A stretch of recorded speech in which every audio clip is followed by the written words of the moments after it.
So for the past few years on this platform, YouTuber Nando V Movies has helped organize creators around analyzing single scenes from movies. They've done it with one marvelous scene, one excellent scene, and one villainous scene. This year, I thought I'd participate. So, what do we have? We're going to be looking at something different, something that almost all scenes have in common: music. This is one musical scene. Huh.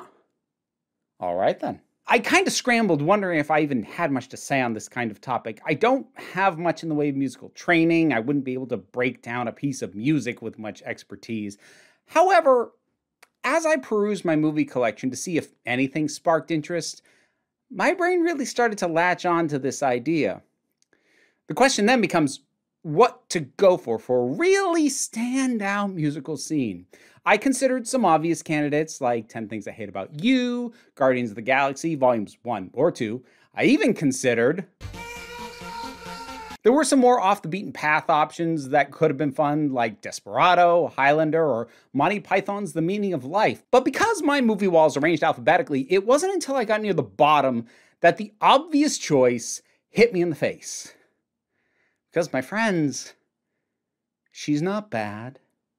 She's just drawn that way. You had plenty money, 1922. Whoa, hold on. Nope. We cannot just jump to the start where the music kicks in. We need some context for the buildup because that's part of what makes this scene so dang good. Now, don't worry. I'm not about to recount the plot of Who Framed Roger Rabbit up until that point, but there is some important stuff that should be there. Now, the film's set in 1947, and it posits a world in which humans cohabitate with tunes, and it focuses this whole story through the lens of hardened private eye Eddie Valiant. He doesn't like tunes for reasons the film gets into later, but the fact that he doesn't like them is established right off, and for the scene that we're getting into, that's really all we need to know. Eddie gets hired by one R.K. Maroon, the head of a tune studio, and he's hired to look into one of its stars, Roger Rabbit. Or more accurately, to look into Roger's wife, Jessica, since Maroon suspects that marital problems might be at the root of why Roger can't focus on work. He keeps blowing his lines. This sends Eddie to the Ink and Paint Club, a club where tunes perform live and also make up the bulk of the staff, but also aren't allowed in as customers, mirroring how black performers were treated around the same time. As Eddie enters, animation icons Daffy Duck and Donald Duck, no relation I don't think, they're doing a dueling pianos number that eventually descends into absolute chaos as Eddie takes a seat right in front of the stage. This was actually already a pretty big play for the film. The movie established very early on that there was going to be a mix of tunes, but really the only ones to get a focus were Roger and his co-star Baby Herman, and most of what we've seen otherwise were in the background with just a couple of quick highlights of Disney characters. But this meeting of two legends of animation from rival studios takes the entire thing up a notch, and honestly, it could have been a fatal blow to this scene, because how do you top that? Well, you bring down the music, eventually cut out all the sound, and then you do this. You had plenty money. Jessica's exaggerated proportions aren't exactly without precedent, because there were cartoons like Little Hot Red Riding Hood back in the day, but by and large, audiences hadn't seen a character quite like this. And stunning as her look is, the music and the song does so much to enhance an already amazing scene. Like, seriously, can you even think about the scene without hearing the music in your head? You wouldn't be wandering now from door to door. So let's break it down a little bit.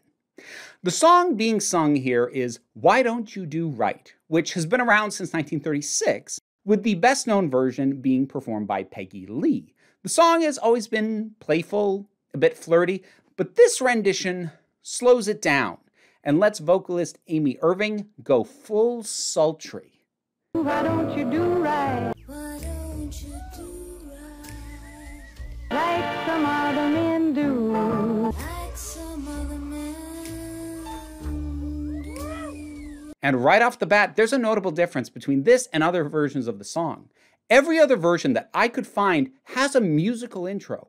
Peggy Lee, Lil Green, Julie London, Ella Fitzgerald. They all start with the instruments first, then the singer comes in. The band sets the tone for the singer to then continue. Here, there isn't the slightest hint of music before we get Jessica's voice. You had plenty money, 1922. Well, also her leg and her bust, but we're focusing on the voice right now. This is actually really important for Jessica's character, her place in the story, and her impact on me as a young viewer. She starts the number. She sets the tone. She is the one in control. And that, more than anything, is what the music and this song brings across. Because, let's be honest, it would have been so easy for this to only be about how beautiful she is, how hot guys think she is, how strange it is that she's married to Roger, of all people, and all of that is present, but this is really about how much power she holds, a point made more explicit as she works through her number, tormenting the men along the stage before singling out our hero and making it clear that whatever happens is on her say-so and no one else's.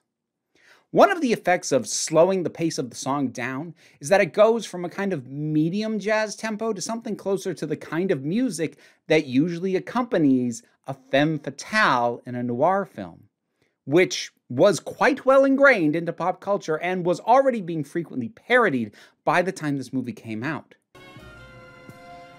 She had a full set of curves and the kind of legs you'd like to suck on for a day.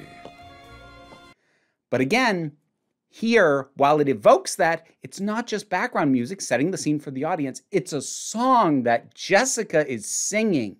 And that means that the musical links to the archetype of the femme fatale isn't something that the film is placing on her. It's something that she has chosen, that she is allowing, and that she is in control of. I hinted that this scene had a pretty big impact on me. And in my young days, there were a few things over the years that kind of latched into my head and in hindsight make me wonder why I thought I wasn't trans for as long as I did. But I've said in the past, I don't really have a single clear light bulb moment in any of my memories that where I suddenly saw something and went, I want that. I want to be feminine. And I stand by not having that kind of moment. I did, however, have a number of smaller moments that added up over time. And the entrance of Jessica Rabbit was definitely one of them. I was fascinated by her. You need to realize, at the time this movie came out and when I saw it, I was pre-puberty. So I wasn't engaging on it on an ogling level, but I was bowled over by her power. Though I wouldn't have been able to explain it in those words at the time, but she walked in, leading with her voice, and without even a moment of doubt, was clearly in control of everyone in that room. I'd honestly say there are few characters of any gender who are able to establish power so quickly and plainly than Jessica does, with a leg, a breast, and the first sentence of a song. Everything in the scene comes together. Her design, her angles, the silence that leads up to her entrance, the act of the preceding performance being such high-energy cartoon antics, making the mood of her number stand out all the more. Bob Hoskins absolutely nailing the look of a man completely bowled over by something he wasn't ready for. And this one last act of dominance, mirroring the start of the song by giving us silence, and then Jessica alone allowing the scene to continue.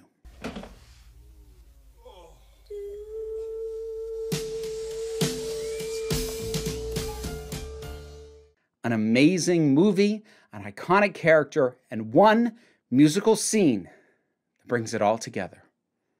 If you enjoyed this, you'll find a link in the playlist to all of the videos in the One Musical Scene project down in the description, and I hope you'll check those out.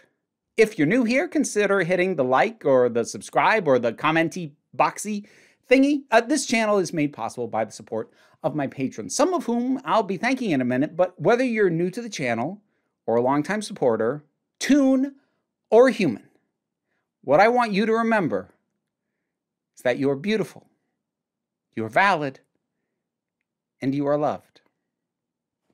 You are the council. I'm just running the meetings, and sometimes I get to talk about really amazing moments. And until next time, this council is adjourned.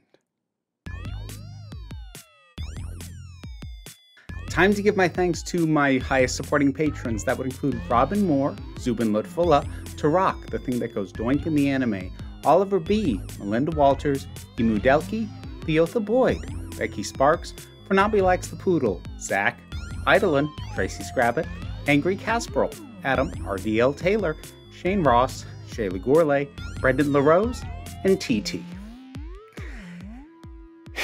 If you want your name said while these guys try and distract me, consider looking at the rewards of my Patreon.